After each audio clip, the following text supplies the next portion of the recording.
பணக்காரங்களுக்கு ஒரு 1000 ரூபாய் ரொம்ப கம்மியா தோணும். ஆனா middle class, below middle class அவங்களுக்கு 1000 பெரிய விஷயம் தான். ஏன்னா நானும் ஒரு மிடில் கிளாஸ்ல இருந்து தான் வந்திருக்கேன். ஆனா இப்போ எலெக்ஷன் வரும்போது எப்படியாவது அது நிப்பாட்டணும்னு எல்லாரும் நினைக்கும் போது அவர் எல்லாமே சேர்த்து ஒரே வாட்டி 5000 கொடுத்துட்டாங்க.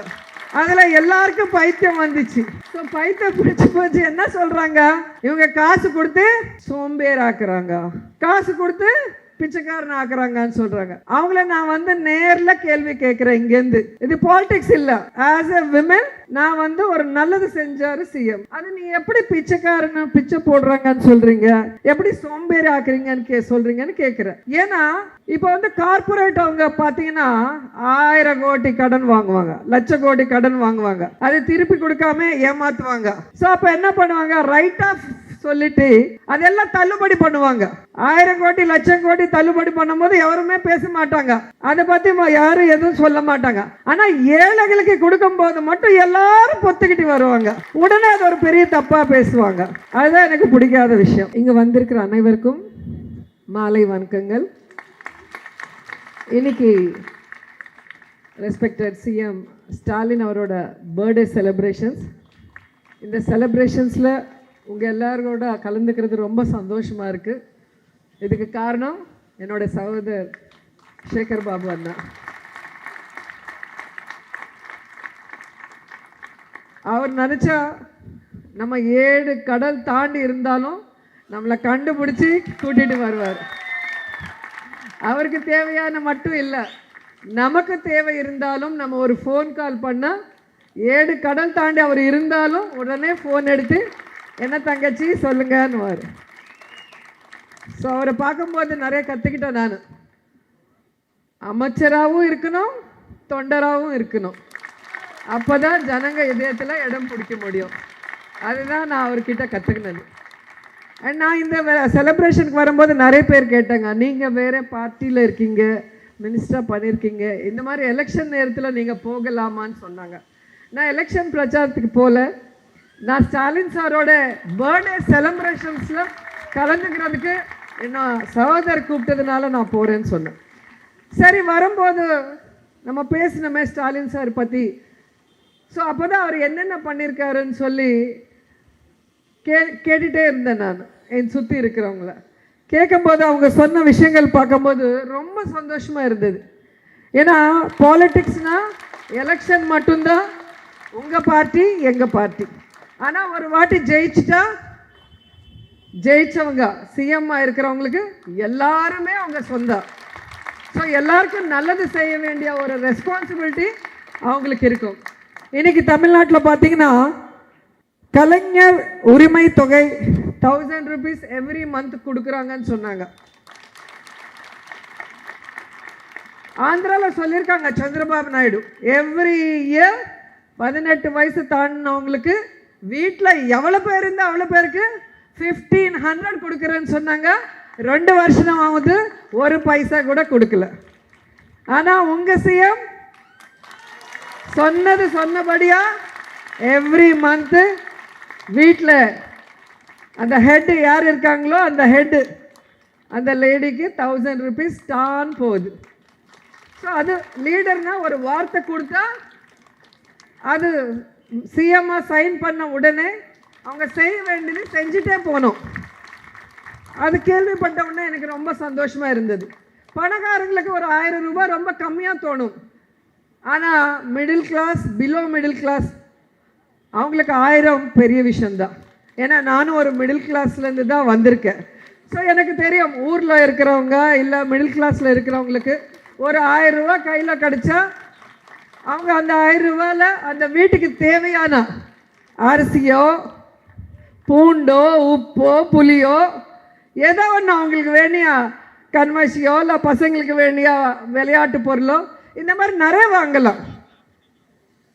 ஸோ ஒரு விமெனுக்கு எப்பவுமே வீட்டுக்கார மேலேயோ புள்ள மேலேயோ ஹஸ்பண்ட் மேலேயோ டிபெண்ட் ஆகாமல் ஒரு 1000 ரூபாய்க்காவது தம்ம கையில் இருந்தால் அந்த கான்ஃபிடென்ஸ் வேறு லெவலில் இருக்கும்.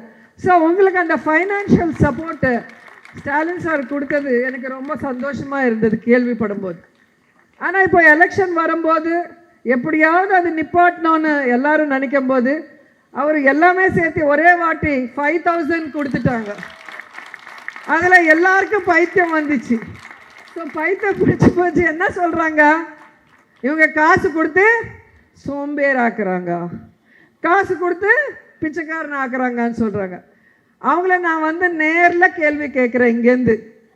இது பாலிடிக்ஸ் இல்லை. ஆஸ் எ விமன் நான் வந்து ஒரு நல்லது செஞ்சார் சிஎம், அது நீ எப்படி பிச்சைக்காரன்னு பிச்சை போடுறாங்கன்னு சொல்கிறீங்க, எப்படி சோம்பேறி ஆக்குறீங்கன்னு சொல்கிறீங்கன்னு கேட்குறேன். ஏன்னா இப்போ வந்து கார்பரேட் அவங்க பார்த்தீங்கன்னா 1000 கோடி கடன் வாங்குவாங்க, லட்ச கோடி கடன் வாங்குவாங்க, அது திருப்பி கொடுக்காம ஏமாற்றுவாங்க. ஸோ அப்போ என்ன பண்ணுவாங்க, ரைட் ஆஃப் சொல்லிட்டு அதெல்லாம் தள்ளுபடி பண்ணுவாங்க. 1000 கோடி லட்சம் கோடி தள்ளுபடி பண்ணும்போது எவருமே பேச மாட்டாங்க, அதை பற்றி யாரும் எதுவும் சொல்ல மாட்டாங்க. ஆனால் ஏழைகளுக்கு கொடுக்கும்போது மட்டும் எல்லாரும் பொத்துக்கிட்டு வருவாங்க, உடனே அது ஒரு பெரிய தப்பாக பேசுவாங்க. அதுதான் எனக்கு பிடிக்காத விஷயம். அண்ட் ரெண்டாவது,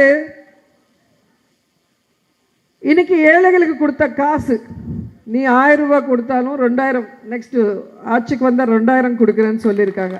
ஸோ 2000 கொடுத்தாலும் அது வந்து சொசைட்டிக்கு யூஸ் ஆகும்.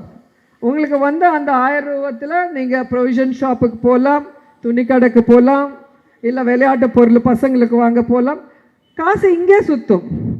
ஸோ அதுலேருந்து வந்த ஜிஎஸ்டி கவர்மெண்ட்டுக்கு ஹெல்ப் ஆகும், வந்த காசு உங்களுக்கும் ஹெல்ப் ஆகும். ஸோ போத் வேஸ் பெனிஃபிட் ஆகும். ஆமாண்ணா? ஸோ இந்த மாதிரி நமக்கு ஒரு பிளட் ஏற்றும் போது, தேவையும் போது பிளட் ஏற்றுவாங்கல்ல, அது எல்லா நரம்புக்குள்ளே போய் அப்படி ஃப்ளோ ஆகும்போது எவ்வளோ ஹெல்த்தியாக இருப்போம். அதே மாதிரி ஏழைகளுக்கு கொடுத்த காசு கூட நல்லபடியாக எல்லாருக்கும் யூஸ் ஆகிட்டு கவர்மெண்ட்டுக்கு கூட யூஸ் ஆகும். அதனால் அதை அப்ரிஷியேட் பண்ணுங்கள், அது தப்பாக பேசாதீங்கன்னு சொல்கிறேன் எல்லாருக்குமே. அண்ட் ரெண்டாவது எனக்கு ரொம்ப பிடிச்சது வந்து மகளிர் விடியால் பயணம். ஃபஸ்ட் எனக்கு தெரிஞ்சு தமிழ்நாட்டில் தான் ஃப்ரீ பஸ் கொடுத்துருக்காங்க. இப்போ எல்லா ஸ்டேட்டில் எலெக்ஷன்னா ஃப்ரீ பஸ்ன்னு சொல்லி ஃபஸ்ட்டு மேனிஃபெஸ்டோவில் வைக்கிறாங்க. ஸோ அது ஸ்டாலின் சார் இன்ஸ்பிரேஷனாக எல்லோரும் எடுக்கிறாங்க. ஏன் மகளிருக்கு ஃப்ரீ பஸ் போடும்போது நான் சப்போர்ட் பண்ணுறேன்னா, இப்போது 80% விமன் வந்து படிக்கிறாங்க, வேலை செய்கிறாங்க, எல்லாருமே வீட்டுக்கு தேவையான இதுக்கு தான் பஸ் யூஸ் பண்ணுறாங்க. சும்மா டைம் பாஸ்க்கு சினிமா போகிறதுக்கோ இல்லை டைம் பாஸ்க்கோ யாரும் யூஸ் பண்ணலாம். ஸோ ஒரு மாதத்துக்கு பஸ் டிக்கெட் எவ்வளோ ஆகும் நீங்களே யோசனை பண்ணுங்க. மார்க்கெட் போகணும், ஆஃபீஸ்க்கு போகணும், படிக்க போகணும், ஸோ வீட்டுக்கு வேலைக்காரி கூட வீட்டுக்கு போனோம்ல, இங்கேருந்து அந்த தூரம் போகணும், ஒரு 4-5 வீடு பண்ணுற போது. ஸோ இந்த மாதிரி நிறைய விதத்தில் விமனுக்கு யூஸ் ஆகுது. அவங்களுக்கு வந்து மந்த்லி ஒரு 880லேருந்து 1000 ருபீஸ் சேவ் ஆகுதில்ல, அது கூட இன்டைரக்டாக உங்களுக்கு ஸ்டாலின் சார் கொடுக்குறாங்க. அது இன்னொரு ஆடட் பெனிஃபிட் தான். ஸோ லேடிஸை மதித்து அவங்களோட சொந்த வீட்டில் அவங்க அம்மா, அவங்க தங்கச்சி, அவங்க எப்படி நல்லபடியாக சேஃபாக ஒரு இடத்துக்கு போயிட்டு வரணும்னு நினைக்கிறாங்களோ, அதே மாதிரி உங்களுக்கு ஸ்டாலின் சார் செய்யும்போது அது வந்து நான் அப்ரிஷியேட் பண்ணுறேன். ஏன்னா அது பாலிட்டிக்ஸை நான் எப்போவும் பார்க்க மாட்டேன், ஒரு லீடர்ஷிப். அது ஒரு லீடர்னால் எலெக்ஷனுக்கு அப்புறம் ஜனங்களுக்கு என்ன தேவையோ அது செய்யணும். அதில் இது ரெண்டாவது எனக்கு ரொம்ப பிடிச்சி போச்சு. அண்ட் மூணாவது, 45 இயர்ஸ் மேலே வயசான ஆண் பெண் 2 பேருக்குமே வீட்டுக்கிட்டவே மருத்துவம். ஏன்னா அது ரொம்ப முக்கியமானது. இப்போ வந்து எல்லாருக்குமே ஆல்மோஸ்ட் பிபி, சுகர் இது எல்லாமே ரெகுலராக வந்துருச்சு. ஸோ கண்டிப்பாக இவங்க ஹாஸ்பிட்டலுக்கு போய் பார்க்க முடியாதனால அந்த மாதிரி அவங்க வீட்டுக்கிட்டே மந்த்லி ஒரு வாட்டி அவங்களுக்கு டெஸ்ட் பண்ணி அவங்களுக்கு தேவையான மெடிசன்ஸ் கொடுக்கறது வந்து ரொம்ப சந்தோஷமான விஷயம். ஸோ அது வந்து ரொம்ப அப்ரிஷியேட் பண்ண வேண்டிய விஷயம். ஏன்னா அவங்களுக்கு கூட ஒரு ஆளை வச்சு அவரை கூட்டிகிட்டு போனோம்னா எல்லா வேலை விட்டுட்டு, அது ரொம்ப கஷ்டமானது. சிட்டியில் எல்லா வேலை செஞ்சால் தான் நம்ம பொழைக்க முடியும். ஸோ அந்த மாதிரி நேரத்தில் உங்களோட கஷ்டம் புரிஞ்சுக்கிட்டு அவர் உங்கள் வீட்டாண்டே அந்த மருத்துவம் அனுப்புறது ரொம்ப சந்தோஷமான விஷயம். அண்ட் இந்தியாவிலவே யாரும் செய்யாத இன்னொரு புதிய ஒரு நியூ இது இன்ட்ரடியூஸ் பண்ணியிருக்காங்க. எல்லா ஸ்டேட்லையுமே மிட் டே மீல்ஸ் தான் நான் பார்த்துருக்கு. ஆனால் காலை உணவு மார்னிங் பிரேக்ஃபாஸ்ட்டுங்கிறது எனக்கு தெரிஞ்சு நான் பொலிட்டிஷியனாக 25 வருஷமாக இருக்குது, எந்த ஸ்டேட்டில் கேள்விப்படல. இது ரொம்ப ரொம்ப ரொம்ப சந்தோஷமான விஷயம். ஏன்னா வேலைகளுக்கு போகிற பெண்களுக்கு குழந்தைங்களுக்கு நல்லபடியாக செஞ்சு கொடுக்க முடியலையேங்கிற அந்த வருத்தம் இல்லாமல் நியூட்ரிஷியஸ் ஃபுட்டோட அவங்க ஸ்கூலில் வந்து ஹாப்பியாக சாப்பிட்டு நல்லா படிக்கலாம்.